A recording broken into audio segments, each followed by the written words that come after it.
اجازت ہے ذکر شروع کیا جا سکتا؟ عشرہ محرم کی پہلی مجلس آپ کی سماعتوں کو ہدیہ کی جا رہی ہے۔ خداوند متعال نے اپنی پاک مقدس ترین کتاب میں سورہ مبارکہ فاطر میں کہا ثم اورثنا الکتاب الذین اصطفینا من عبادنا، پھر ہم نے کتاب کا وارث ان کو بنایا جنہیں ہم نے چن لیا تھا۔ قرآن اور وارثان قرآن، اس موضوع پہ آج پہلی مجلس آپ کی توجہات کو ہدیہ کی جا رہی ہے کہ قرآن کیا ہے، وارثان قرآن کون ہے، قرآن کس کس حالتوں میں آتا ہے، اور وارثان قرآن کیسے کیسے اس کی حفاظت کرتے ہیں۔ خداوند متعال نے اس آیت میں لفظ استعمال کیا ہے ثم اورثنا الکتاب۔ لفظ کتاب استعمال ہوا، لیکن ترجمہ کرنے والوں نے جب ترجمہ کیا تو انہوں نے ترجمہ کہا بے شک ہم نے قرآن کا وارث، کیونکہ ہر مفہوم تھوڑے تھوڑے جدا ہے۔ میں مفہوم جو ہے وہ جدا وہ بیان کر دیتا ہوں۔ کتاب کہتے ہیں لکھی ہوئی، قرآن کہتے ہیں پڑھی ہوئی۔ تمہید میں آپ ساتھ دیں گے تو لطف آئے گا۔ جو لکھی جا چکی ہو اسے کتاب کہتے ہیں، کاتابہ۔ اب یہ جتنے بھی گرامر کے صیغے ہیں یہ سب لکھنے سے متعلق ہیں۔ کتاب لکھنے سے متعلق، قرآن اقرا، سر نے زبان ہلائیں گے دیا، قرأت کرنا، پڑھنا۔ اس کا مطلب جو لکھی ہو وہ کتاب، جو پڑھی جائے وہ قرآن۔ خدا نے ایک ہی معنی کے لیے مختلف الفاظ استعمال اس لیے کیے کہ قرآن مختلف مراحل میں ہوتا ہے۔ جب وہ پڑھا نہیں جا رہا تھا تب وہ لکھا جا چکا تھا۔ جب قرآن نبی کی زبان سے پڑھا نہیں جا رہا تھا تو اس کا مطلب یہ نہیں ہے کہ اس کا وجود نہیں تھا، وہ وجود میں تھا لیکن مکتوب میں تھا، وہ لکھا ہوا تھا۔ جب اس کو اتارا تو وہ نزول میں آیا، جب رسول نے پڑھا تو پھر وہ قرآن بنا۔ پہلے تھا کتاب کی صورت میں، پڑھا گیا تو قرآن کی صورت میں۔ خدا نے لفظ قرآن بھی قرآن میں رکھا، لفظ کتاب کو بھی قرآن میں رکھا۔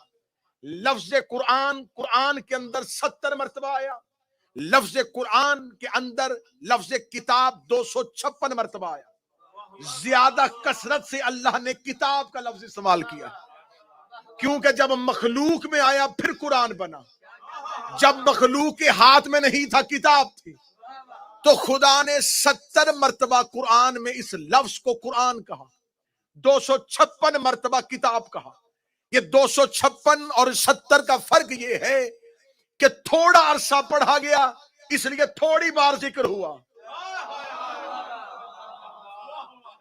زیادہ مدت سے تھا تو کتاب تھا۔ خدا نے کہا کہ ہم نے کتاب کا وارث ان چنے ہوئے لوگوں کو بنایا۔ صرف آج آیت کا ترجمہ سننا اور لطف لینا۔ خدا کہتا میں نے وارث بنایا، ثم اورثنا، پھر ہم نے وارث بنایا۔ اللہ نے بتایا کہ وارث جب بھی بناتا ہوں، ماحول بنے تاکہ اگلی مدرسے آسان ہو سکے۔ وارث جب بھی بناتا ہوں میں بناتا ہوں۔ میں نے ہمیشہ کہا ہے کہ مجلس اور نماز اس کو یکسوئی کے ساتھ ہونا چاہیے، ان میں مطابقت بڑی ہوتی ہے۔ مجلس اور مسجد میں نماز دونوں کی پہلی صفوں کے تقاضے مختلف ہیں۔ مسجد میں نماز کی پہلی صف میں بھی وہ نمازی آئے جس کی قرأت بھی ٹھیک ہو، اگر مولانا بھول جائیں تو وہ دہرا بھی سکے۔ شرعی مسئلہ ہے، شرعی مسئلہ ہے، یہ شرعی مسئلہ ہے۔ صاحب پہلی صف میں وہ بندہ آئے، اگر مولانا بھول جائے تو پیچھے سے دہرا دے۔ اس لیے کہتے ہیں کہ بچوں کو پیچھے کھڑا کرو، بالکل ایسے ہی مسجد کی نماز کی صف اور مجلس شبیر کی صف، یہ پہلی صف والوں کا تقاضا اور ہے، ٹھیک ہے؟ تکبیرت الاحرام آگے سے شروع ہوتی ہے اور پیچھے تک جاتی ہے، مجلس شبیر میں تائید آگے سے شروع ہوگی اور پیچھے تک جائے گی، ایک چیز۔ دوسری چیز یہ کہ کل بھی گزارش کی تھی، پھر گزارش کر رہا ہوں کہ مجلس حسین میں آؤ تو کوشش کرو، یہ نہیں ہے کہ ناظم ممبر کہے، خطیب ذاکر کہے تو پھر آپ اپنی اپنی جگہ سے ہلیں، کیونکہ جماعت کا اصول ہے کہ جب تک پہلی صف پوری نہ ہو دوسری صف بنتی نہیں۔ تیسری صف والا دوسری صف والے سے کہتا آگے ہو، پہلے اگلی جگہ پوری کر، تو لہذا کوشش کیا کریں۔ اور تیسری اور آخری بات انتہائی معذرت کے ساتھ، بغیر شرعی وجہ سے دیوار کی ٹیک لگانا ایسے ہی ہے جیسے ڈسیبل جگہ پہ پارک کرنا،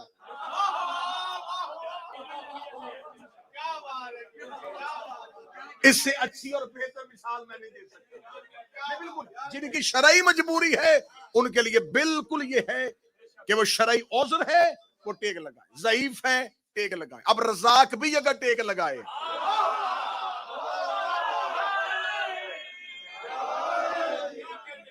تو لہذا جو نوجوان ہوتے ہو یہ مجلسوں کی زینت بنا کرو، سامنے بیٹھا کرو، جوان مجلسوں کی زینت بنا کرو۔ جوانی کی زینت ذکر حسین ہے،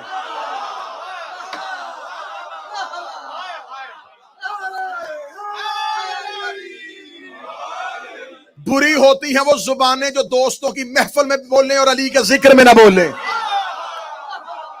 ثم اورثنا الکتاب الذین اصطفینا من عبادنا، ہم نے وارث بنا دیا ان لوگوں کو، بادشاہ حسین عزت عطا فرمائے، ان لوگوں کو جنہیں ہم نے چنا ہوا تھا۔ خدا کہتا ہم نے وارث بنایا چنے ہوئے لوگوں کو۔ خدا نے مسلمان مولویوں کے منہ پہ آیت ماری کہ جنہیں وارث بناؤ پہلے خدا چنتا ہے، بندوں کا چنا وارث نہیں ہوتا، اللہ کا چنا وارث ہوتا۔ مولا حسین عزت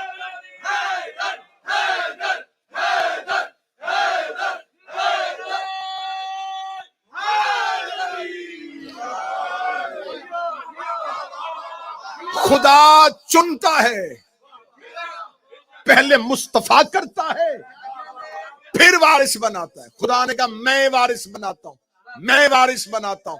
خدا نے کہا میں ثم اورثنا، میرے مالک تو کہہ دیتا حافظ بناتا ہوں،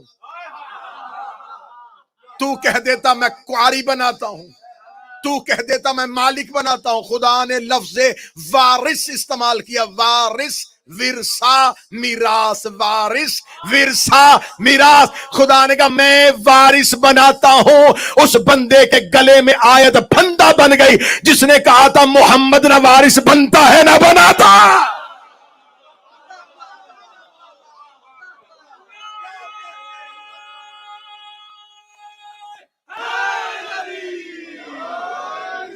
اگر ریاض بھائی اگر خدا شاید وارث نہ بناتا، وارث بنانا اللہ کی سنت،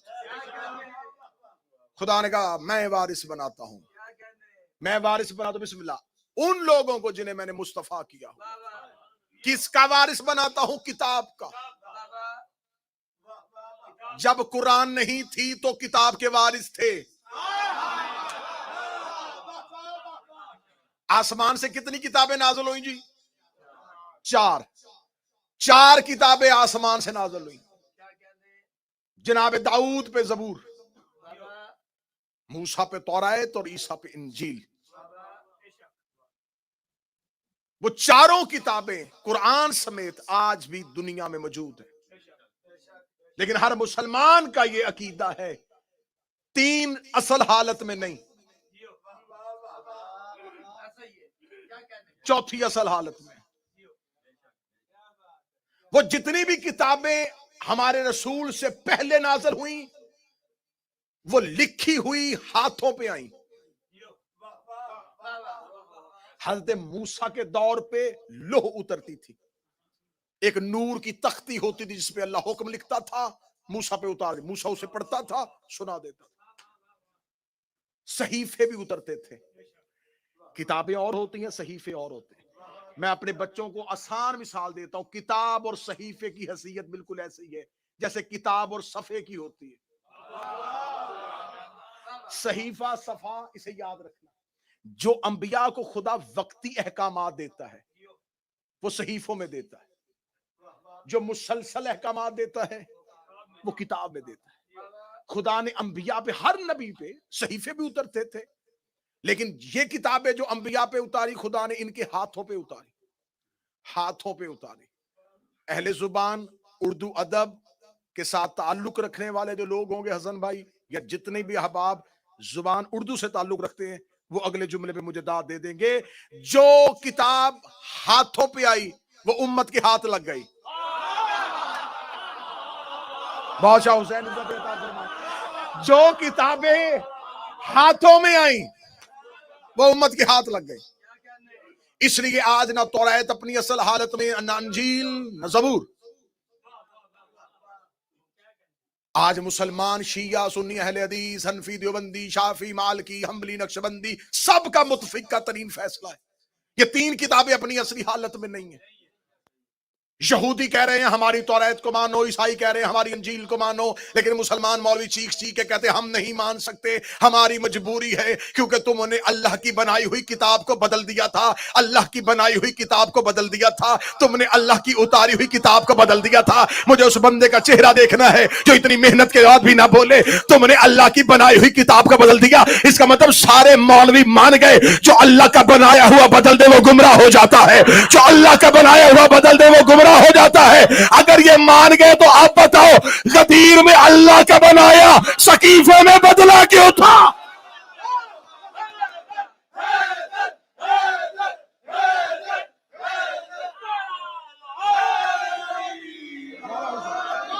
جسے غدیر میں اللہ نے بنایا تھا,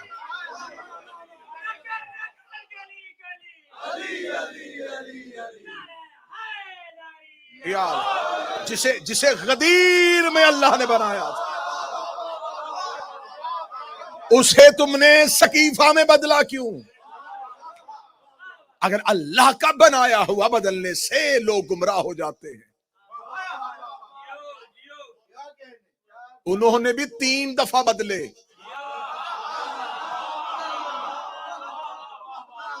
زبور بدلی, توریت بدلی, انجیل بدلی.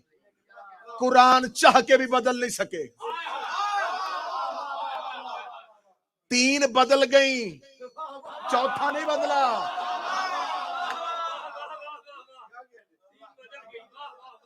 آج اگر کوئی آج چلے ہمیں اتحاد بین المسلمین کی دعوت دینے والے داعیان اسلام سے میری طالب علمانہ گزارش ہے جو یہ کہتے ہیں نا اتحاد ہونا چاہیے, اتحاد اہم ضرور, اتحاد ہونا چاہیے, نظریات بیچ کے نہیں, عقیدے گروی رکھوا کے نہیں, نسلیں گونگی کروا کے نہیں.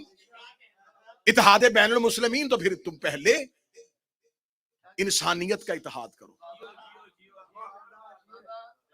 آج یہودی اور عیسائی کہیں کہ ہم آپ کے ساتھ دوستی چاہتے ہیں, بس اتنا سا کام کریں, ہم آپ کا قرآن مان لیتے ہیں, آپ ہماری توریت مان لیں. آج پوری دنیا میں نا جی, سویڈن میں توہین ہوئی ہے جی, گستاخی ہوئی ہے, قرآن کی توہین ہے, قرآن کی توہین ہے, قرآن کی توہین. خدا قرآن میں خود بتا رہا ہے کس کس نے کب کب توہین کی ہے. اگلی مجلسوں میں کھول کھول کے بیان کیا جائے گا کہ کہاں کہاں کس کس نے قرآن کی توہین کی. خدا خود کہہ رہا ہے کہ قیامت والے دن قرآن زخمی حالت میں آئے. یہ زخم کس نے دیے تھے؟ مجالس میں سنتے رہیے گا. یہاں آج کوئی کہے ہماری توریت کو مان لو, ہم تمہارا قرآن مان لیتے, ہماری انجیل مان لو, ہم تمہارا قرآن مانیں گے, ہماری زبور مانو, ہم تمہارا قرآن مانیں گے. مسلمان مولوی کہیں گے تم قرآن مانو نہ مانو, ہم اسے نہیں مانیں گے جو اللہ نے نہیں بھیجی. بس جو عقیدہ تمہارا کتابوں میں ہے وہی عقیدہ ہمارا علی پہ ہے.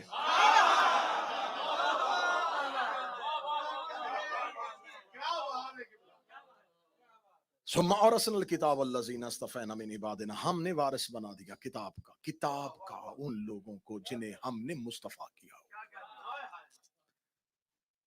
3 کتابیں ہاتھوں پہ آئیں، امت کے ہاتھ آ گئی. چوتھی کتاب کو اللہ نے قیامت تک محفوظ رکھنا تھا. اچھا، یہ جو چوتھی کتاب آئی اس نے پہلی گزشتہ کتابوں کی تصدیق بھی کی. قرآن نے آ کے یہ نہیں کہا کہ توریت غلط تھی، معاذ اللہ انجیل اور زبور. اسے کہا نہیں، توریت بھی حق ہے، انجیل بھی حق ہے، زبور بھی حق ہے، یہ اتری تھی نبیوں پہ، وہ انبیاء بھی حق ہے، جن پہ اتری تھی وہ انبیاء حق ہیں. قرآن نے ان کی تصدیق کی کیونکہ قرآن ہے ہادی، اور یہ ہادی کا فلسفہ ہے، وہ پچھلے کی تصدیق کرتا ہے، اگلے کا اعلان کرتا ہے. ہائے ہائے ہائے ہائے، جو پچھلے کی تصدیق نہ کرے، جو پچھلے کی تصدیق نہ کرے، متوجہ صاحبان میری طرف رکھیے، انتہائی سنجیدہ موضوع. جو پچھلے کی تصدیق نہ کرے، اگلے کا اعلان نہ کرے، وہ ہادی نہیں ہوتا. خدا قرآن ہادی ہے. ہادی نے کیا کیا؟ اس نے کہا توریت بھی حق، انجیل بھی حق، زبور بھی حق. ہادی وہ ہوتا ہے جو گزشتہ کی تصدیق کرے، اگلے کا اعلان کرے. مسلمانوں نے ہدایت کے راستے دو لیے، ایک خلافت، ایک امامت. ایک خلافت، ایک امامت، ایک خلافت، ایک امامت. اب بتانا ان میں سے ہادی کون ہے؟ خلفاء میں سے عباسیوں نے امویوں پہ لعنت کی تھی، 12 میں سے ہر ایک نے پچھلے کی تصدیق کی ہے، اگلے کا اعلان کیا.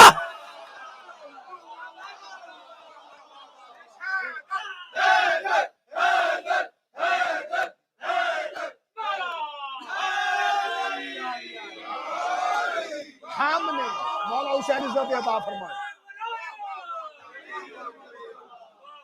ہم نے قرآن کو ہم نے وارث بنایا. ہم نے وارث بنایا ان کو جن کو ہم نے مصطفیٰ کیا ہوا. بادشاہ حسین عزت دے، شہزادی عزت عطا فرمائے. ہم نے قرآن کو وارث، کتاب کا وارث ان کو بنایا جنہیں ہم نے چنا ہوا. 3 ہاتھوں پہ آئیں، چوتھی خدا نے محمد کے دل پہ اتارا. اب قلب محمد تک کسی کی رسائی نہیں تھی. میں نے جی قلب محمد کہہ کے رائت کی ہے، دوش محمد تک نہیں تھی. آج توریت بدلی ہے، انجیل بدلی ہے، زبور بدلی ہے، قرآن کیوں نہیں بدلا؟ کیونکہ دل میں محفوظ تھا، قلب پیغمبر میں اتارا. قلب پیغمبر تک کسی کی رسائی نہیں تھی، قلب محمد تک کوئی پہنچ نہیں سکتا تھا. جو بھی آیا قدم محمد میں آیا ہے، قلب محمد پہ نہیں آیا. قدم محمد پہ، قدم محمد پہ، قدم محمد پہ. 16 رجب علی دست محمد پہ، 15 رمضان حسن دست محمد پہ، 3 شعبان حسین دست محمد پہ، صحابی قدم محمد پہ، اولاد دست محمد پہ. صحابی اور اہل بیت میں اتنا فرق ہے جتنا ہاتھ اور پاؤں میں ہوتا.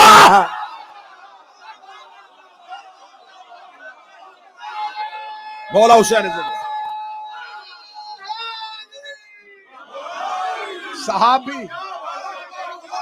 صحابی میں اور اہل بیت میں فرق یہ ہے.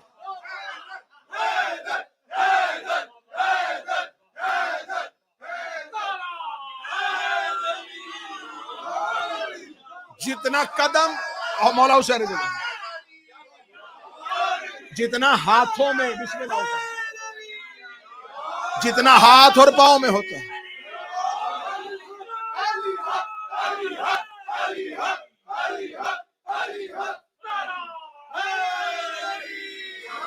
جتنا ہاتھ اور پاؤں میں ہوتا ہے،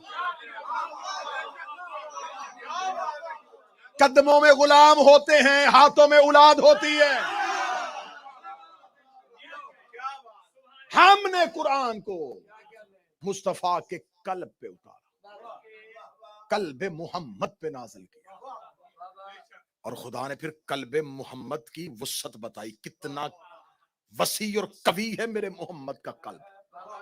فرمایا لو انزلنا ھذا القرآن، اگر ہم اس قرآن کو پہاڑوں پہ نازل کرتے، پہاڑ اس کی ہیبت سے ریزہ ریزہ ہو جاتے. ہم نے قلب محمد پہ اتارا، قلب محمد پہ جنبش نہیں آئی، زبان رسالت پہ کوئی حرکت بھی نہیں آئی. اگر پہاڑ پہ نازل کرتی، وہ جس کو پورے قرآن سے جنبش نہیں آئی اسے بخار میں ہذیان. ہم نے قرآن قلب محمد پہ اتارا اور قلب محمد پہ کوئی جنبش نہیں آئی، اور خدا قرآن میں کہتا ہے اگر میں اسی قرآن کو پہاڑوں پہ نازل کرتا، پہاڑ اس کی ہیبت سے ریزہ ریزہ ہو جاتے. یکم محرم 1444 ہجری دعائے زہرا میں پہلا طریق 7 جملہ آپ کی سماعتوں کو ہدیہ کرنے لگا ہو. خدا نے قرآن میں یہ تیور رکھا، خدا نے قرآن میں یہ لہجہ رکھا. اگر اس قرآن کو پہاڑوں پہ نازل کرتا، پہاڑ اس کی ہیبت سے ریزہ ریزہ ہو جاتے. یہ لہجہ یا مجھے قرآن میں نظر آیا یا نہج البلاغہ میں نظر آیا. علی نے مسجد کوفہ کے ممبر ابیض پہ بیٹھ کے کہا خدا کی قسم اگر اللہ میری ولایت کو پہاڑوں پہ نازل کرتا، ریزہ ریز.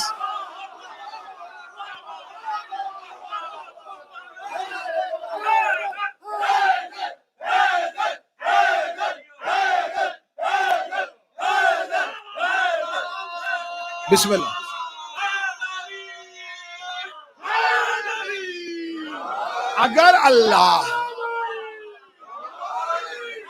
اگر اللہ میری ولایت کو پہاڑوں پہ نازل کرتا، پہاڑ اس کی ہیبت سے ریزہ ریزہ ہو جاتے. اس کا مطلب قرآن اور علی کی ولایت ایک ہی چیز. نہج البلاغہ میں علی کہہ رہے ہیں میری ولایت. لفظ اچھا کر کے دینے لگا، بہت اچھا کر کے دینے لگا. جسے اللہ قرآن میں قرآن کہتا ہے اسے نہج البلاغہ میں علی اپنی ولایت کہتا ہے. اب اگلی سطر کہوں ہاض میں معدے مضبوط رکھنا. اب اگر قرآن میں اللہ نے علی کی ولایت کو قرآن کہا ہے تو مجھے مولوی بتاؤ میں نماز میں قرآن نہ پڑھوں تو کیا پڑھوں؟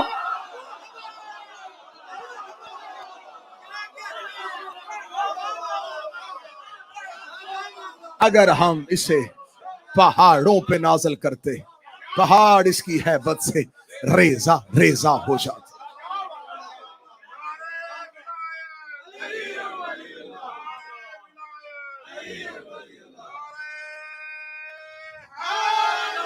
یا علی علی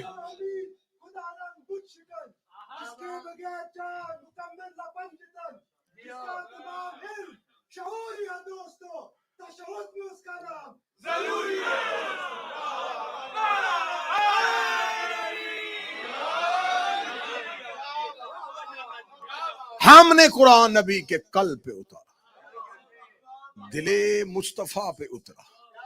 مولانا روم کا شعر پڑھنے لگا. مولانا روم کہتے ہیں محمد قبلہ جہان دو عالم. مولانا روم وہ کہہ رہا ہے محمد قبلہ جہان دو عالم، بر تخت دل سلطان بود علی بود. مولانا روم کہہ رہا ہے محمد عالمین کا قبلہ ہے مگر اس کے تخت دل کا بادشاہ علی ہے. محمد کے دل کا بادشاہ علی ہے. خدا کہتا ہے میں نے قرآن دل پہ اتارا ہے. قرآن وہی اترا ہے جہاں علی اترا.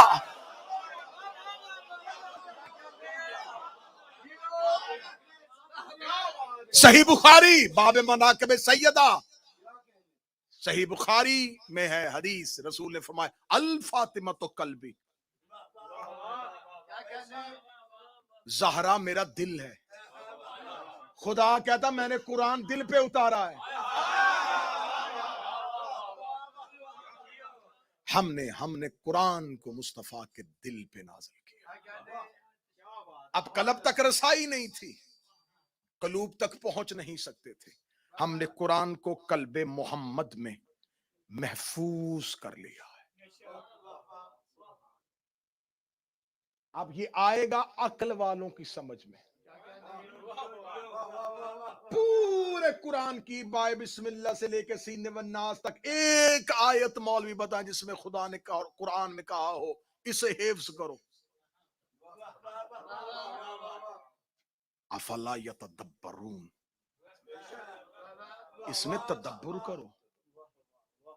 اس میں تعقل کرو، قرآن کے لیے عقل استعمال کرو. بے عقلوں کو قرآن سمجھ میں نہیں آتا. 2 جمع 2 4 کریں، بتاؤں عقل کسے کہتے ہیں؟ امیر المومنین سے صحابی نے پوچھا یا علی ما العقل، عقل کیا ہے؟ فرمایا عقل اسے کہتے ہیں جس سے رحمان کی پہچان ہو.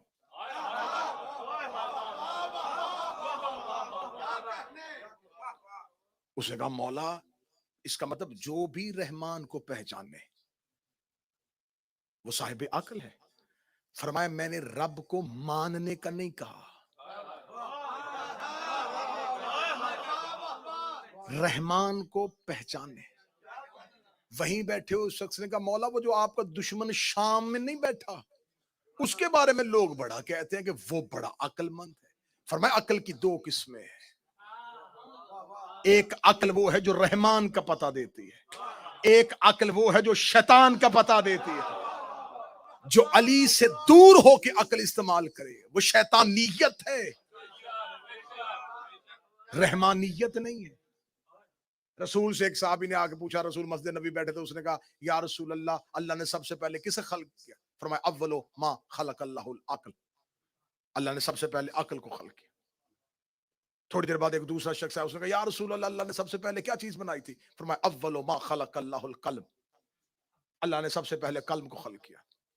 وہیں پہ بیٹھے ہوئے شام کو ایک تیسرا شخص آیا، یا رسول اللہ اللہ نے سب سے پہلے کیا چیز بنائی تھی؟ فرمایا اولو ما خلق اللہ نوری، اللہ نے سب سے پہلے میرے نور کو خلق کیا.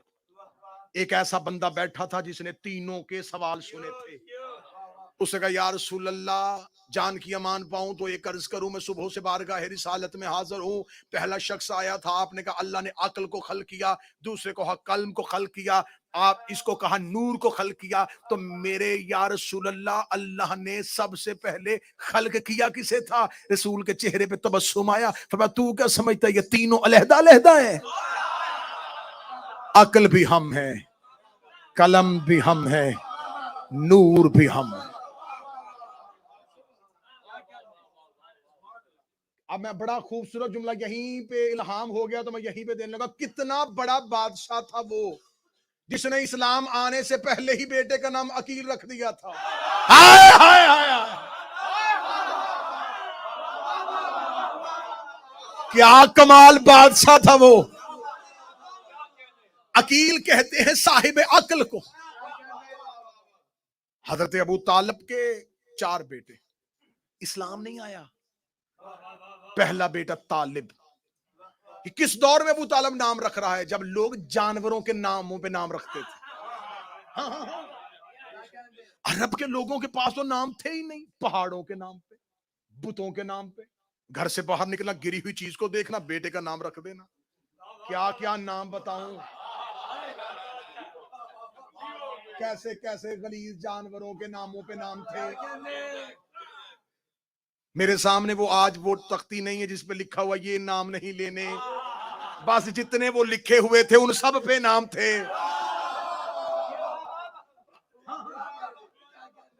آج بھی وہ لغت اٹھا کے دیکھ لو، وہ نام آج بھی مشہور ہے. اس دور میں لوگوں کے پاس کوئی عزت شرف والی نام ہی نہیں تھے. یہ تو اللہ نے مہربانی کر دی کہ اس نے ان کے کئی نام رکھ دیے جو آج ہمارے کئی نام ہو گئے.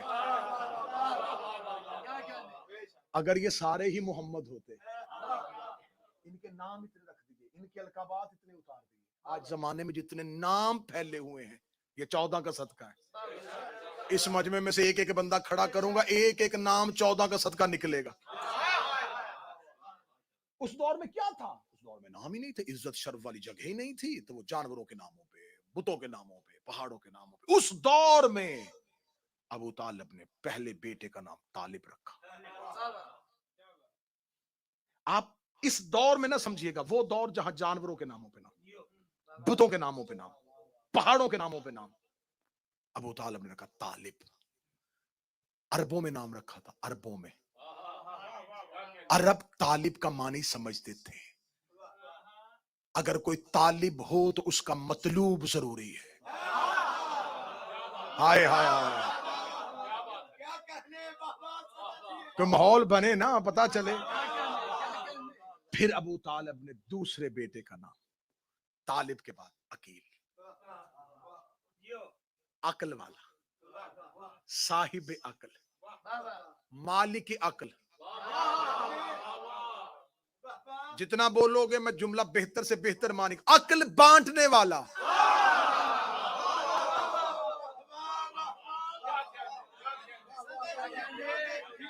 بخل سے بخیل، عقل سے عقیل. اور حضرت ابو طالب کے اولاد میں 10 سال کا فاصلہ ہے. بڑے بیٹے طالب 10 سال چھوٹے عقیل، 10 سال چھوٹے جعفر، 10 سال چھوٹے ام ہانی، 10 سال چھوٹی جناب جمانہ، 10 سال چھوٹے علی، علی سے 10 سال چھوٹا اسلام. ہائے ہائے ہائے ہائے ہائے. مولا حسین عزت تھا. مجھے حسین کی قسم ہے، اسلام اور علی کے درمیان 10 سال کا فرق ہے. اسلام ابو طالب کے مذہب کا نام نہیں، ابو طالب کے بیٹے کا نام ہے.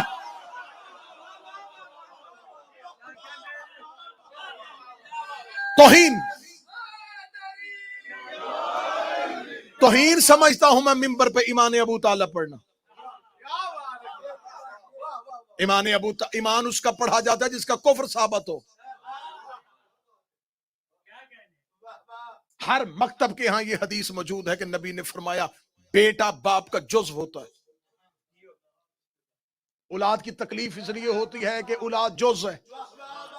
ہر بیٹا باپ کا جز، ہر بیٹا باپ کا جز، ہر بیٹا باپ کا جز. میرے بادشاہ حسین مجھے ایک بھی بندہ ایسا نہ دکھانا جو اتنی محنت کے بعد نہ بول سکے ہر بیٹا باپ کا جز ہوتا ہے. ڈوب کے مر جا جس کا جز کل ایمان ہو.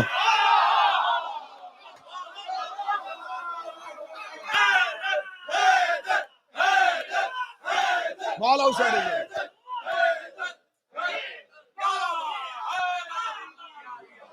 جس کا جزو کل ایمان. ابو طالب کا جزو ایمان کا کل ہے. ابو طالب کا جزو ایمان کا کل ہے. ابو طالب کا جزو ایمان کا کل. جس کا جز کل ہے اس کا کل کیا ہوگا؟ سب سے بڑے بیٹے کا نام طالب رکھا. اب ذرا حضرت ابو طالب کی فکر کی ارتقا دیکھنا، بلندی دیکھنا ذرا پرواز کی. بڑے بیٹے کا نام طالب. 10 سال بعد زمانے کو تھوڑا شعور آیا، بیٹے کا نام عقیل رکھ دیا. 10 سال کے بعد زمانے نے اور کروٹ بدلی، بیٹے کا نام جعفر رکھ دیا. جعفر، آپ چھوٹی شیعہ کی کتاب اٹھا کے بڑی اٹھا کے دیکھیں، جعفر کے آگے نام کے آگے بریکٹ میں لکھا جنت کی نہر. جعفر کا آج بھی ترجمہ لغات اٹھا کے دیکھو، ڈکشنری اٹھا کے دیکھو، المنجد اٹھا کے دیکھو، فرہنگ آصفیہ اٹھا کے دیکھ لو، راغب اصفہانی کو پڑھ کے دیکھ لو، جس کو بھی پڑھو گے اس نے جعفر کا ترجمہ لکھا جنت کی نہر. ابو طالب نے رکھا نام کب تھا؟ اسلام سے کہہ لے. ابو طالب کو کس نے بتایا تھا جنت میں کوئی نہر بھی ہے؟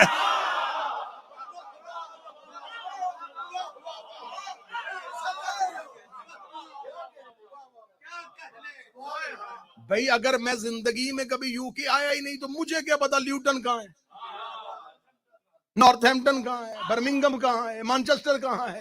تو جب ابو طالب جنت میں گیا ہی نہیں تو پھر ابو طالب کو کیا پتا کہ جعفر کسے کہتے؟ پھر مان جا رہتا جنت میں تھا، نام یہاں رکھ رہا تھا.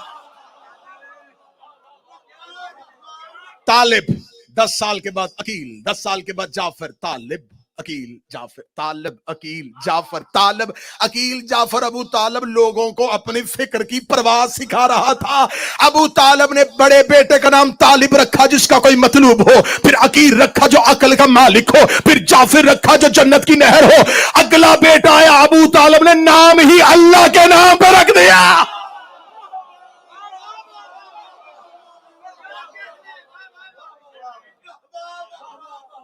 جب ابو طالب نے بیٹے کا نام رکھا تو پھر خدا اپنا نام بدل لیتا.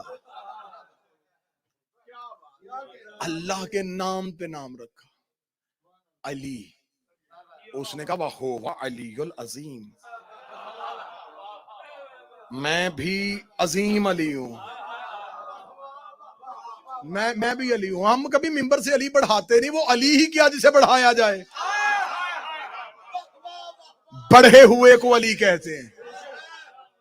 علی العظیم, اللہ کا نام علی العظیم. آیت الکرسی بار بار, جنات کا سایہ ہو, اسیب ہو, خوف ہو, خطرہ ہو, اللہ نے کہا آیت الکرسی پڑھو. میرے مالک اس سے بڑی بڑی صورتیں قرآن میں موجود ہیں. یہ جتنی خوفناک چیزیں ہیں, یہ آیت الکرسی سے کیوں دوڑتی ہیں؟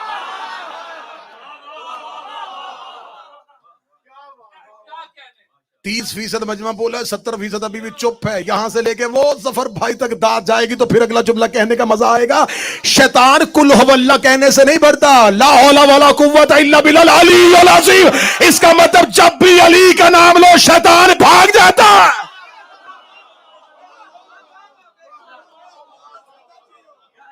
اگر کسی محفل میں,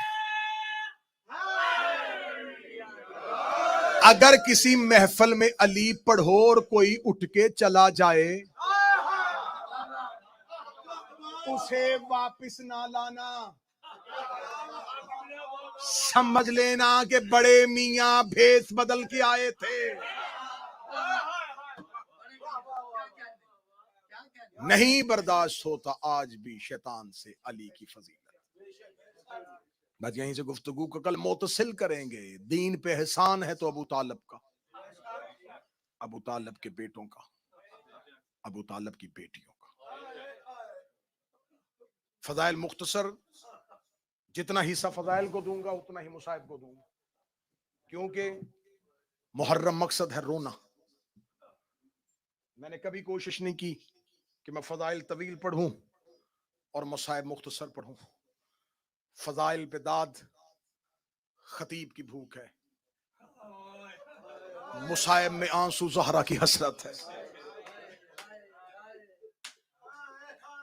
میں مصائب مختصر پڑھوں, وہ جو شام سے آئی ہے وہ میری تقریر سننے نہیں آئی, وہ تمہاری داد اور تحسین سننے نہیں آئی, وہ اپنے گھر کی فضیلت سے بڑی واقف ہے. وہ تو آتی ہی اس لیے ہے کہ کوئی میرے حسین کو روئے, تھوڑی دیر کوئی حسین کو روئے, میرے دل میں تسلی ہو, جسے 61 ہجری کو تنہا سمجھ کے مارا تھا. آج کئی سو, کئی ہزاروں, کئی لاکھوں, کئی کروڑوں سے رونے کے لیے گھروں سے نکل پڑے. یہ رونا ماں اور بیٹی کی حسرت ہے. میں منت کر کے کہوں گا اگر مجلس شبیر میں آ جایا کرو تو زہرا کے رومال کو ایک آنسو ضرور دیا کرو. وہ اور تھے جنہوں نے خالی واپس بھیج دی تھی. ایسے نہ ہو تیری آنکھ کے نیچے سے زہرا کا رومال خالی چلا جائے. جب سیدہ مومن کے رخسار کے نیچے اپنا رومال رکھتی ہے اور اس کی آنکھ سے آنسو نہیں نکلتا, زہرا پھر بھی دعا دیتی ہے. دعا دے کے کہتی ہے میرا اللہ تجھے حسین کی معرفت دے, تجھے پتا تو نہیں کتنا زخمی کر دیا تھا انہوں نے حسین.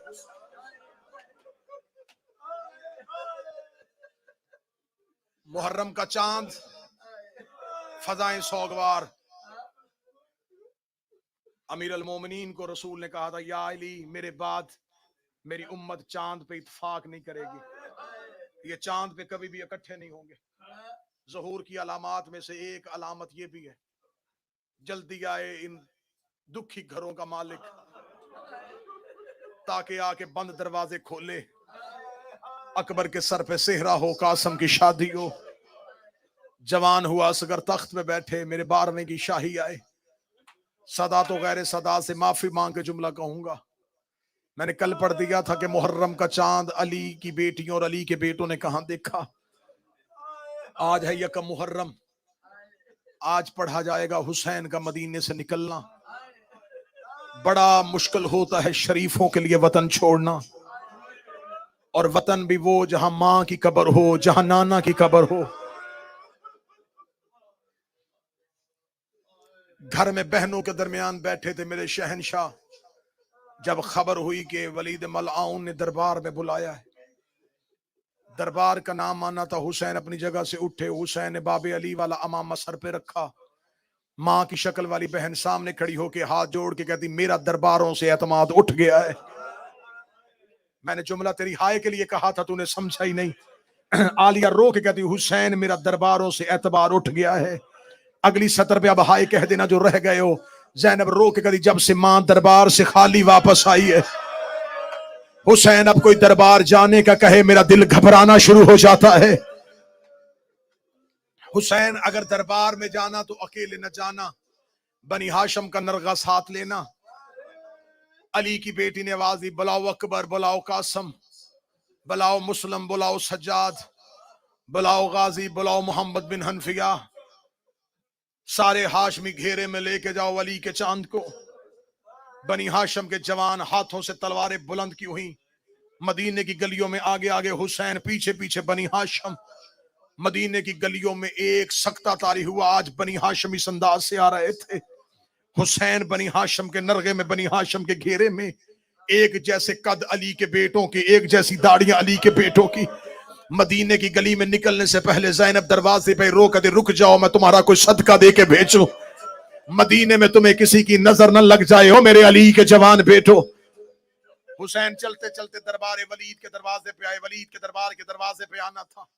بنی ہاشم کو حسین نے کہا تم رکو، بلایا مجھ اکیلے کو ہے، مقصد اس پہ خوف طاری کرنا نہیں، مقصد اس کی بات سننا ہے۔ بنی ہاشم کو جب حسین کریم نے کہہ دیا رک جاؤ، حکم امام اطاعت واجب۔ جب حسین چلنے لگے، حسین کو اپنے قدم بوجھل محسوس ہوئے۔ حسین نے قدموں کی طرف دیکھا، عباس کا ہاتھ قدموں پہ تھا۔ رو کے آہستہ سے کہتا تجھے تیری ماں کا واسطہ مجھے ساتھ لے جا۔ حسین رو کے کہتے عباس جب میں نے اکبر کو روک دیا، جب میں نے سجاد کو روک دیا، عباس تو کیوں نہیں رک رہا؟ عباس کے دونوں ہاتھ قدموں پہ تھے۔ رو کے کہتا مولا جب تو سر پہ امامہ باندھ رہا تھا، علی کی بیٹی نے میرا ہاتھ پکڑا، مجھے گھر کے دروازے پہ لے جا کے کہتی عباس دربار میں میرے حسین کو اکیلا نہ جانے دینا۔ میں کیا کروں، بہن کا حکم مانوں یا بھائی کا حکم مانوں؟ حسین رو کے کہتے عالیہ جانے میں جانوں، عباس روک۔ عباس رو کے کہتا مولا اگر کچھ ہو گیا میں ماں کو جواب کیا دوں گا؟ حسین رو کہتے میں وعدہ کرتا ہوں اگر مجھے ان کی نیت پہ ہلکا سا بھی شک ہوا، عباس میں نعرہ تکبیر بلند کروں گا۔ دربار کا دروازہ خیبر کے دروازے سے وزنی نہیں ہے۔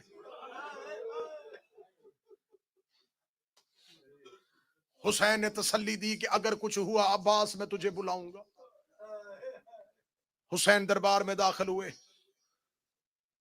رات ڈھل چکی تھی، 300 کے لگ بھگ کتابیں کہتی ہیں کہ لوگ کرسیوں پہ بیٹھے تھے، ملاؤن تخت پہ بیٹھا تھا۔ احترام حسین اپنی جگہ سے اٹھا، حسین کو بیٹھنے کے لیے کرسی دی گئی۔ حسین نے کہا نہیں بیٹھنا نہیں چاہتا، مجھے بتاؤ رات کے اس پہر میں کیوں بلایا ہے؟ کہنے لگا حاکم شام مر گیا، اس کا بیٹا یزید تخت پہ آ گیا ہے، شام اور کوفہ کی اکثریت نے اس کے ہاتھ پہ بیعت کر لی ہے، بصرہ کا گورنر جا چکا ہے، جگہ جگہ سے لوگ اس کی بیعت کر رہے ہیں، وہ چاہتا ہے کہ آپ بھی اس کی بیعت کریں، اس لیے اس نے ایک خط آپ کے نام لکھا ہے۔ یہ کہہ کے اس نے خط حسین ابن علی کے کہا، مولا حسین نے خط پکڑا، خط پکڑنے کے کہا یہ خط بھیجنے کا طریقہ نہیں، قاصد میرے دروازے پہ آتا میں خط وصول کرتا، جواب دے دیتا، اس نے خط تجھے کیوں دیا ہے؟ ولید نے کہا حسین خط معمولی نہیں، یہ سرکاری حکم ہے، اس لیے دربار میں بلایا ہے کہ اس نے صرف آپ کے نام خط نہیں لکھا، خط کی پچھلی طرف ایک تحریر میرے نام بھی ہے، آپ کو پیغام دیا ہے، مجھے اس نے حکم دیا ہے۔ حسین نے کہا پیغام کیا اور حکم کیا؟ اس کا پیغام ہے کہ حسین میری بیعت کرے، اور مجھے حکم ہے کہ اگر بیعت نہ کرے تو سر تن سے جدا کر۔ میں محمد کے بیٹے کے لہو سے اپنی تلوار کو رنگین نہیں کرنا چاہتا۔ یزید یہ سمجھتا ہے کہ تیرا قتل آسان ہے، میں جانتا ہوں تیرا قتل مشکل ہے۔ جب اس نے کہا نا کہ اس نے کہا ہے کہ حسین کا سر تن سے جدا کرنا، حسین نے آنکھوں میں ڈال لی آنکھیں، حسین دیکھیں گا تجھے خبر ہے کہ دروازے پہ کون کھڑا ہے؟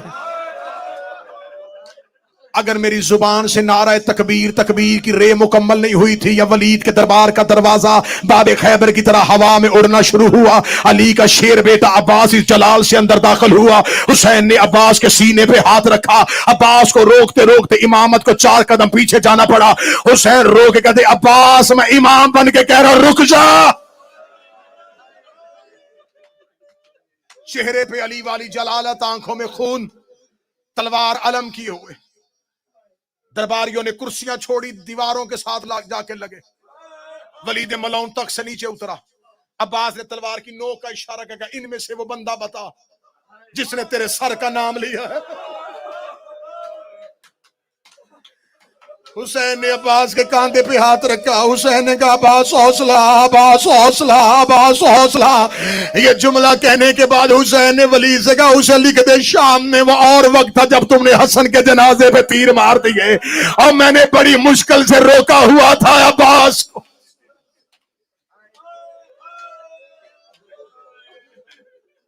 سورج طلوع ہونے دے، مدینے کے لوگوں کو جاگنے دے۔ مدینے کے لوگ جاگیں گے، میں مشورہ کروں گا، بلاؤں گا نانے کے صحابی، بلاؤں گا بابا کے صحابی، بلاؤں گا حسن کے صحابی، سب سے مل کے مشورہ کر کے پھر اپنا فیصلہ سناؤں گا۔ یہ کہہ کے حسین ابن علی دربار ولید سے چلے۔ دربار ولید سے حسین جا رہے تھے بنی ہاشم کا محلہ۔ حسین نے کہا تم سب گھر جاؤ۔ مولا آپ کہاں جا رہے ہیں؟ فرمایا میں جا رہا ہوں قبر مصطفیٰ پہ۔ رات آدھی سے زیادہ ڈھل چکی تھی، زہرا کا لال قبر محمد پہ آیا۔ رسول کی قبر پہ آدھی رات کو آ کے حسین نے سر سے امامہ اتارا، قبر محمد پہ ہاتھ رکھ کے رو کے نانا تیرے شہر کے لوگ مجھے رہنے نہیں دیتے۔ شروع کر دیا میں نے روانگی، اب کوشش کرنا ہے کہنا۔ حسین رو کے کہتے نانا تیرے شہر کے لوگ مجھے رہنے نہیں دیتے، نانا تیرا حسین مدینہ چھوڑ کے جا رہا ہے۔ قبر مصطفیٰ سے آواز آئی حسین شہر چھوڑنے آسان نہیں، میں نے مکہ چھوڑا، میرے باپ کا شہر تھا، میرے دادا کا گھر تھا، میں نے یثرب کو مدینہ کیا، میں اکیلا نہیں تھا، میرے پاس خدیجہ کی دولت تھی، ابو طالب کی حمایت تھی، تیرے باب علی کی تلوار تھی، تیری ماں فاطمہ کی دعائیں تھی، ہم سب نے مل کے یثرب کو مدینہ کیا۔ حسین تو اکیلا ہے۔ حسین روک دے نانا نہ گھبرا، اکیلا میں بھی نہیں ہوں، میرے پاس اکبر کی جوانی ہے، عباس کے بازو ہے، قاسم کا سر ہے، اصغر کا بچپن ہے، زینب کی چادر۔ اب ہائے کہتے جانا۔ قبر مصطفیٰ سے آواز آئی حسین میں نے یثرب کو مدینہ کیا، میری محنت بڑی لگی۔ حسین رو کے کہتے نانا مجھے مہینے نہیں چاہیے، مجھے سال نہیں چاہیے، نانا مجھے ایک دن کی فجر سے لے کے عصر تک وقت دے، میں اتنا خوبصورت شہر بناؤں گا، تو ہر شب جمعہ 1.25 لاکھ نبی لے کے میرے شہر نہ آئے مجھے حسین نہ کہنا، نانا میں حسین اپنا شہر بناؤں گا۔ قبر محمد سے آواز آئی حسین شہر بنانا بڑا مشکل ہے۔ آواز آئی نانا تو پریشان نہ ہو، میں اکبر ساتھ لے کے جا رہا ہوں۔ آواز آئی حسین اگر دین پھر بھی نہ بچا، نانا تیرے دین پہ مشکل بن گئی، میں عباس دوں گا۔ آواز آئی اگر دین پھر بھی نہ بچا، نانا تو نہ گھبرانا، میں اون و محمد کے جنازے اٹھاؤں گا۔ حسین اگر میرا دین پھر بھی نہ بچا، آواز آئی نانا تیرا دین بچاؤں گا، چاہے مجھے قاسم کی لاش کے ٹکڑے نہ اٹھانے پڑے۔ آواز آئی حسین اگر میرا دین پھر بھی نہ بچا، قبر محمد پہ گر گیا زہرا کا لال، رو کے نانا تیرا حسین وعدہ کرتا ہے سر سجدے میں رکھوں گا، میں اٹھائے گا میرا قاتل۔ آواز آئی اگر تیرا سر دے کے بھی میرا دین نہ بچا، حسین دامن کو جھاڑ کے کھڑے ہوئے، رو کے جو تھا وہ دے دیا، اب منہ سے بول تیرے دین کو کیا چاہیے۔ ابھی رسول نہیں بولے تھے، یا سیدوں کی حویلی سے ایک بی بی کے رونے کی آواز آئی۔ آواز آئی حسین واپس آ، نانے سے وعدہ کر، کربلا جانے حسین جانے، شام جانے تیری زہرا۔ ہائے حسین کے کربلا جانے حسین تو، شام جانے تیری زینب۔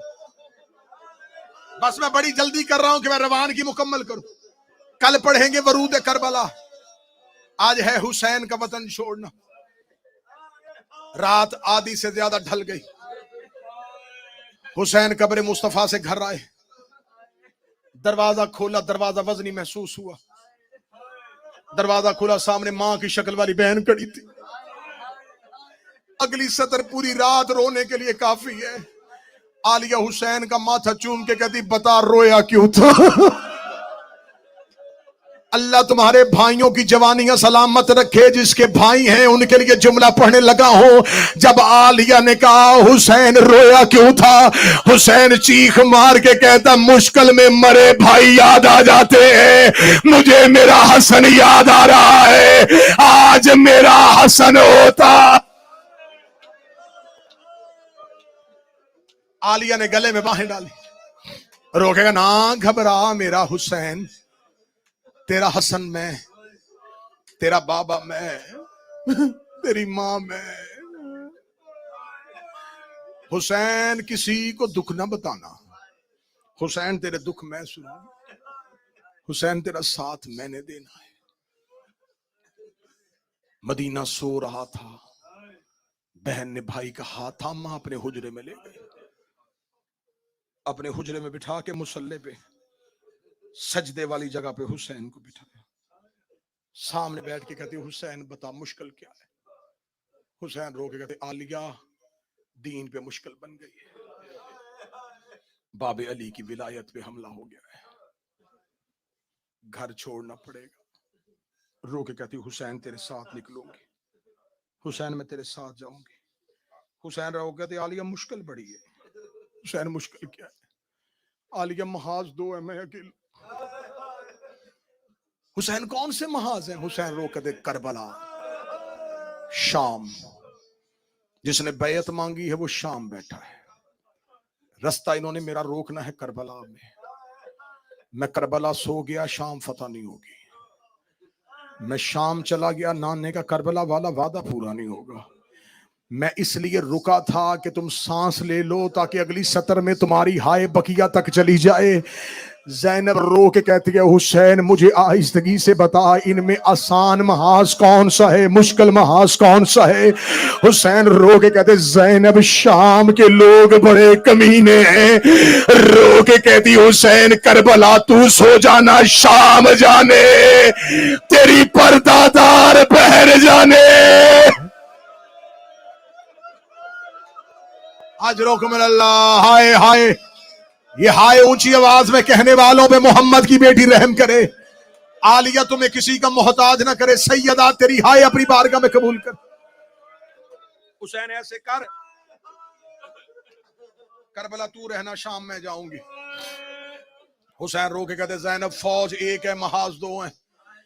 میں فوج کربلا لڑاؤں یا شام لڑاؤں؟ رو کہتی میں جنت اور دوزخ تقسیم کرنے والے کی بیٹی ہوں. ایسے کر اکبر تو رکھ لے, کبرا مجھے دے دے. ایسے کر اصغر تو رکھ لے, سکینہ مجھے دے دے. قاسم تو رکھ لے, فروا مجھے دے دے. رو کہتی اگر ہو سکے رقیہ مجھے دے. عباس تو رکھ لے, اگر ہو سکے ایک سجاد مجھے دے دینا. مجھے شام کی گلیوں میں تیری یاد آئے, میں تیرے لال کا چہرہ دیکھوں. محاذ تقسیم, فوج تقسیم. حسین اپنے مقام سے اٹھے, عالیہ کی پیشانی چوم کے کہا شکریہ بنت پیغمبر, تو نے شریکت الحسین ہونے کا حق ادا کر دیا. یہ کہہ کے حسین نے ایک ٹھنڈی آہ بھری. ٹھنڈی آہ بہن کے کان میں آئی. رو کہتی حسین کوئی حسرت, کوئی مشکل, اگلی مشکل میں پڑھوں گا تو ماتمیوں سے معافی مانگوں گا. یہ مشکل پڑھو تو ماتمیوں کے چہروں کی رنگتیں بدلتی ہیں. حسین رو کہتے محاذ تقسیم کر لیا, فوج تقسیم کر لی, ایک مشکل اور ہے. عباس کو کون بتائے گا کہ تو ساتھ جا رہے. ہائے حسین, ہائے حسین. جب کہا عباس کو کون بتائے گا, لوگ کہتی نہ گھبرا, عباس جانے میں جانوں. اما فضا جی عالیہ, عباس کو میرے دروازے پہ بلائیے. سخی عباس عالیہ کے دروازے پہ آئے. بی بی پردے کے اندر کھڑی ہو گئی عباس جی آقا زادی. عباس پہلی اور آخری بار کہہ رہی ہوں جو حسین کہتا جائے وہ کرتا جائے, جو حسین کہتا جائے وہ کرتا جائے. اوے علموں والا غازی. ادھر عالیہ نے جملہ کہا, حسین کا پہلا قدم حجرے سے باہر آیا, میرے مولا عباس نے سر سے امامہ اتارا, حسین کے قدموں پہ رکھے گا میں نے انکار کب کیا تھا, بہن سے سفارش کیوں کرو. مولا میں نے کب انکار کیا, مولا میں نے کب نہ کہی تھی, مولا کیوں کروائی بہن سے سفارش. حسین رو کے کہتے عباس مسلط لگاؤ. مسجد لگائی، حسین نے آواز دے کے کہا عباس میں فرشت بناتا ہوں، جن ہاشمیوں کے نام ہے ان کے دروازوں پہ جا، انہیں جا کے اطلاع دے وقت مختصر ہے، جو ہو سکتا ہے جلدی کر، گھروں سے نکلو، ہم نے مدینہ چھوڑنا ہے۔ اچھا مولا، عباس فرشت لکھ، عباس نے ہاشمیوں کے نام، مولا عبداللہ ابن جعفر نہیں، محمد حنفیہ نہیں، حسین جو لکھواتے رہے عباس لکھتے رہے۔ آج عباس کے چہرے پہ جلال ہے، صفین کے بعد غازی پہلی بار جنگ کی فرشت بنا رہا تھا۔ فرشت بناتے ہوئے عجب نہیں کہ عباس سوچ رہا ہو میمنے پہ اسے لڑاؤں گا، نیسرا پہ اسے لڑاؤں گا، قلب لشکر پہ اسے کھڑا کروں گا، میں حسین کا علمدار ہوں۔ عباس جنگ کے مضمون بنا رہا تھا، عباس جنگ کی حکمت عملی تیار کر رہا تھا۔ عباس اپنی جگہ سے اٹھے، قبضہ تلوار پہ غازی کا ہاتھ تھا۔ جس بندے نے علم عباس سے بیٹے مانگے وہ ہاں کہے گا۔ عباس اٹھنے لگے، حسین نے عباس کے دامن کو تھاما، روکے گا تھوڑی دیر کے لیے اور بیٹھ جا، کچھ نام باقی ہے۔ روکے کہنے لگا مولا ہاشمی مکمل ہو گئے، آواز آئی کچھ نام باقی ہے۔ عباس نے کاغذ قلم اٹھایا، حسین نے آنکھیں بند کی، مٹھیوں کو بھینچ کے کہا عباس لکھ زینب بنت علی، زینب بنت علی، زینب بنت علی۔ تو نے ہائے نہیں کہا، میں جملہ پڑھ گیا۔ حسین نے زینب کا، عباس کا قلم زمین پہ گر گیا۔ روکت علی کی بیٹی مدینے سے باہر، اور یہ زندگی میں کبھی حویلی میں نہیں چلی، اور یہ علی کی پردہ دار بیٹی، تیری ہائے بے محمد کی بیٹیاں راضی ہو۔ حسین کی آواز آئی، عباس لکھ کلثوم بنت علی۔ عباس نے کانپتے ہوئے ہاتھوں سے لکھا کلثوم بنت علی، لکھ کے رو کہا مولا مجھے اتنا بتا علی کی بیٹیاں کیوں جا رہی ہیں؟ فرمایا ان کی چادروں نے نانے کا دین بچانا ہے، ان کے برقوں نے بابے کی ولایت بچانی ہے۔ اب جو حسین کا لکھ رقیہ بنت علی، عباس کی سگی بہن کا نام آیا۔ عباس نام لکھ کے کھڑا ہوا، رو کر کہا تجھے میری ماں کی نوکری کا واسطہ، اگر میری رقیہ کی چادر سے تیرے نانے کا دین بچتا ہو، رقیہ ساتھ لے جا، زینب مدینے رہنے دے۔ ہر موڑ پہ رقیہ کہے گی میں زینب ہوں، میں کلثوم۔ حوصلہ حوصلہ حوصلہ حوصلہ، مجھے روانگی مکمل کرنی۔ لے جا میری بہن ساتھ۔ عالیہ حجرے کے اندر سے بی بی کی آواز ہے عباس تیری وفا کے صدقے، اوے غازی تیری وفا کے صدقے۔ فرشت مکمل، مقتل کہتی ہے اکثر روایت پڑھی جاتی ہے 53 محمل، یہ کل قافلہ 53 محمل پہ نہیں تھا، 53 محمل تھے صرف علی کی بیٹیوں اور ان کے گرد ہاشمیوں کے پہرے۔ 250 اونٹوں پہ سامان رکھا گیا۔ اگلی سطر تو پورا محرم بھی ہائے کہ قیمت نہیں پوری ہوتی، میں نے مقتل میں اپنی آنکھوں سے پڑھا ہے 50 اونٹوں پہ پانی کے مشکیزے تھے۔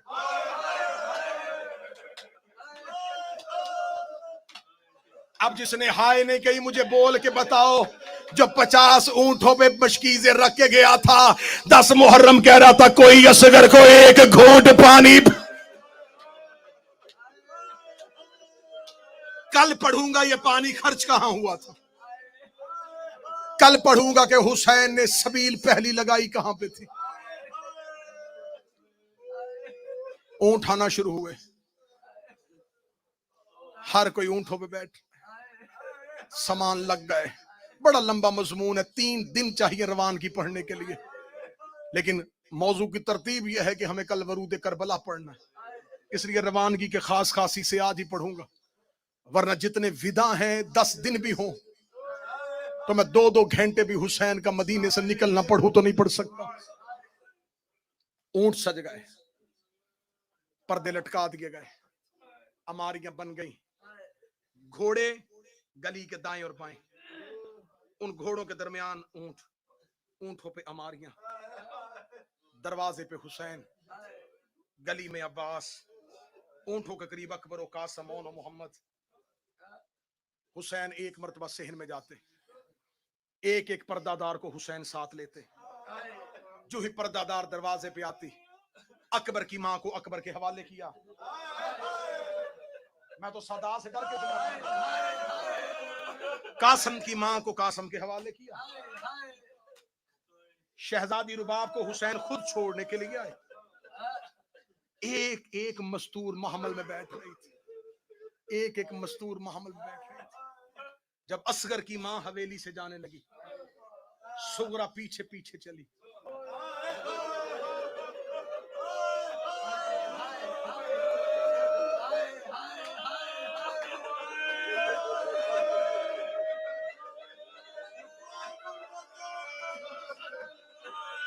7 سال کی عمر تھی حسین کی بیٹی کی. میں اپنے بچوں کے لیے جملہ پڑھ دوں. شہزادی صغرا کی ماں دنیا سے جا چکی تھی. جب گھر میں آئی ہے نا بی بی رباب کی ڈولی, تو اس گھر میں ایک بچی تھی جس کا نام صغرا تھا. یہ شہزادی صغرا ماں کے بعد بالکل بچپن تھا جب ماں دنیا سے گئی. شہزادی صغرا سوتی تھی حسین مولا کے سینے پر. جب آئی ہے نا اصغر کی ماں کی ڈولی, تو بی بی رباب نے ہاتھ باندھ کے کہا, مولا اگر کنیز پہ احسان کرے یہ بچی مجھے دے دے. صغرا پلنی شروع ہو گئی رباب کی گود میں. اللہ نے رباب بی بی کو پہلی اولاد دی, سکینہ. جب سکینہ پہلی اولاد آئی, حسین گھر آئے, سکینہ کو ہاتھوں پہ اٹھایا, بیٹی کا چہرہ دیکھا, سینے سے لگا کے رباب کی گود میں سکینہ رکھ کے حسین نے صغرا کو اٹھا لیا. بی بی رباب دیکھ کہتی, مولا کوئی غلطی؟ فرمایا نہیں. رباب جب سگی اولاد آ جائے نا, پرائی اولاد سے محبت کم ہو جاتی ہے. میں نہیں چاہتا کہ کوئی ایسا موڑ ہو میری صغرا کو یتیمی کا احساس ہو. بی بی رباب ہاتھ باندھ کے دی, بیٹیوں سے بڑھ کے نہ پالو تو کنیز نہ کہنا. مولا یہ بچی مجھ سے واپس نہ لے. حسین نے واپس صغرا کو ہاتھوں پہ رکھ دیا. کتابیں کہتی ہیں کچھ عرصہ گزرنے کے بعد حسین مسجد سے گھر آئے. جب حسین مسجد سے گھر آئے تو سکینہ تھی جناب رباب کے سینے پہ سوئی ہوئی, صغرا تھی مٹی پہ سوئی ہوئی. مٹی پہ سوئی صغرا کو دیکھا, حسین تڑپ گئے. حسین نے صغرا کو اٹھایا, ہاتھوں میں لے کر, رباب میں نے تجھے کہا نہیں تھا جب اپنی اولاد آ جائے پرائی اولاد سے محبت ختم ہو جاتی ہے. رو کے کہتی, مولا غلطی ہو گئی, آج کے بعد منت کر کے کہتی ہو سکینہ کو میں اپنے قریب سلاؤں گی نہیں. کتابیں کہتی اس دن کے بعد سکینہ حسین کے سینے پہ سوتی تھی, صغرا رباب کے پہلو میں جب بی بی رباب نے حویلی چھوڑی, چھوٹے چھوٹے قدم چلاتی ہی شہزادی صغرا رو کہتی, تو تو ماں ہے, تو تو مجھے چھوڑ کے نہ جاؤں. اماں ایک بار اصغر مجھے دے. اصغر کو ہاتھوں پہ لوگ لے کے یوں بی بی فاطمہ صغرا نے بلا تشبیہ آواز دے کے کہا, بڑی حسرت تھی, تو جوان ہوگا, تیری شادی دیکھو. اصغر سارے جا رہے ہیں, تو مجھے چھوڑ کے نہ جا. 3 دن کی عمر تھی شہزادہ اصغر کی. شہزادے نے اپنی باہیں صغرا کے گلے میں ڈالی. مولا حسین کی آواز, رباب نہیں جانا چاہتی تو رک جا. مولا میں تیار ہوں, اصغر بہن کے ہاتھوں پہ ہے. حسین نے قریب آ کے, صغرا مجھے اصغر دے. بابے کا چہرہ دیکھ کر, غازی گیا میں خاموش رہی, اکبر گیا میں خاموش رہی, قاسم گیا میں خاموش رہی. بابا میری اتنی منت تو مان لے, اصغر خود جاتا ہے تو لے جا. حسین کی آواز آئی, اصغر چلیں. اصغر نے بہن کے گلے سے باہیں نہ کھولی. حسین جھکتے جھکتے اصغر کے کان میں جھکے. حسین نے کوئی بات کہی. 3 دن کے شہزادے نے بہن کے گلے سے باہیں نکالی. صغرا رو کر دی, بے شک لے جا, لیکن اتنا تو بتا بابا کہا کیا ہے. آواز آئی, میں نے کہا اصغر رکنا ہے تو رک جا, حرمل کا تیر جانے زہرا کا غریب جانے. حرمل کا تیر بھی میں گردن پہ کھا لوں گا, تیر کا نام آنا تھا. صغرا منہ کے بل زمین میں گری, رو کر دی, ہے بابا میرا اصغر تیر کھانے جا رہا. بس آخری 2 یا 3 منٹ. اکبر کا بھی چھوڑا, سن لینا جب اکبر کی شہادت پڑھوں گا, کیونکہ 10 سے 12 منٹ چاہیے شہزادہ علی اکبر کا بی بی صغرا سے بچھڑنا. وقت زیادہ ہو گیا. شہزادے کی شہادت کے وقت سن لینا کہ بہن نے بھائی کو جدا کیسے کیا تھا. بس آخری جملہ پڑھوں. اماریوں کے قریب آ گئی سیدادیاں, ہر کوئی اپنی اپنی اماری پہ بیٹھ گیا. حسین کی آواز ہے عباس قافلہ لے کے چلیں. عباس کی آواز ہے مولا ہر کوئی آ گیا, علی کی بڑی بیٹی نہیں آئی. حسین کی آواز آئی میری عالیہ نہیں آئی, نہیں مولا ابھی تک عالیہ نہیں آئی. حسین چلتے چلتے آئے عالیہ کے حجرے کے دروازے پہ آگے ہاتھ رکھ کے حسین نے کہا السلام علیکم یا اہل بیت النبوہ و مادر الرسالہ, اے اہل بیت النبوہ تم پر میرا سلام ہو. حسین کی آواز آئی عالیہ اگر تو کہے تو چلے, میں رکوں گا نہیں, تم ماتم کا حق ادا کرتے رہنا. جب کہا عالیہ اگر تو کہے تو چلے. شہزادی زینب حجرے کے اندر سے کہتی ہے اگر تو کہے تو میں باہر آؤں, اگر تو کہے تو میں باہر آؤں. حسین رو قدم مر جاتا لیکن تجھے کبھی باہر آنے کا نہ کہتا, نانے کا دین بچانا ہے, بابے کی ولایت بچانی ہے. حسین نے بسم اللہ پڑھ کے انما یرید اللہ پڑھ کے عالیہ کے حجرے کا پردہ اٹھایا, سر سے لے کے پاؤں تک ماں کی چادر تطہیر پہ لپٹی ہوئی قرآن کی آیت کبرا. بی بی کا پہلا قدم باہر آیا. شہزادہ قاسم نے اپنا کاندھا آگے کیا, بی بی نے قاسم کے کاندھے پہ ہاتھ رکھا. قاسم نے سورہ مزمل کی تلاوت شروع کی. بی بی نے اپنا بایاں ہاتھ باہر نکالا. اکبر نے اپنا کاندھا آگے کیا, بی بی نے اکبر کے کاندھے پہ ہاتھ رکھا. اکبر نے سورہ طہر کی تلاوت شروع کی. شہزادی زینب کا پہلا قدم باہر آیا. اون محمد نے سروں سے امامے اتارے, ماں کے قدموں کے نشان مٹانے شروع کیے. آگے آگے علموں والا عباس تھا, سر سے امامہ اترا ہوا تھا. آسمان کی طرف آل حجاب, آل حجاب, آل حجاب. اے پرندوں پرواز بند کرو, علی کی بیٹی گھر سے باہر, علی کی بیٹی گھر سے باہر آ گئی. شہزادی اپنے محمل کے قریب آئی. شہزادی کا محمل کے قریب آنا تھا. اکبر نے اپنے گھٹنے زمین پہ لگائے جیسے قاری قرآن کے لیے ہاتھ بڑھاتا, سر جھکا کے آنکھیں بند کر کے بسم اللہ آ ماں سوار کروا. بی بی نے اکبر کے سر پہ ہاتھ رکھا, اللہ تیری جوانی کو بچا کے رکھ, پالا ہے میں نے تجھے برکوں میں, تو سوار نہیں کروائے گا. قاسم آگے بڑھ کے تھا, ہیں تو یتیم لیکن ہوں تیرے بھائی کی نشانی, اگر کہے تو آج حسن بن کے سوار کرواؤں. فرمایا آخری جملے میں ماتم کر لینا. فرمایا آج قاسم تو نے بھی سوار نہیں کروانا. عباس رو کے کہتا میری جرت تو نہیں, میں تیری کنیز کا بیٹا ہوں, اگر کہے تو آج نوکر سوار کروائے. فرمایا عباس تیرے بازوؤں کے مان پہ جا رہی ہو لیکن آج تو نے بھی سوار نہیں کروانا. ہاشمیوں نے قدم ہٹائے. حسین رو کے دے عالیہ اگر کہے تو تجھے کربلا کا غریب سوار کروائے. زینب نے حسین کی پیشانی چومی, رو کا سارے ہٹ جو آج وہ سوار کروائے جس نے شام کے بازاروں میں اتارنا ہے. اتنا کہنا تھا, ہر کوئی قدم ہٹا رہا تھا. سجاد نے قدم بڑھانے شروع کیے. لوگا بسم اللہ تیرا سجاد حاضر, شام جانے تیرا سجاد.